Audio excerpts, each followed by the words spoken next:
بعد كده بقى هتسيبيه يهدى شوية ونضربه في الخلاط عشان يدينا لون المربى الناعم الجميل.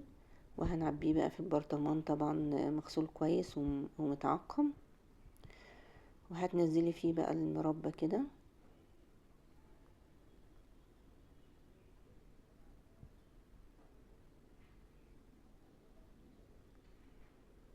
وكده خلاص المربى بتاعتنا اتعملت.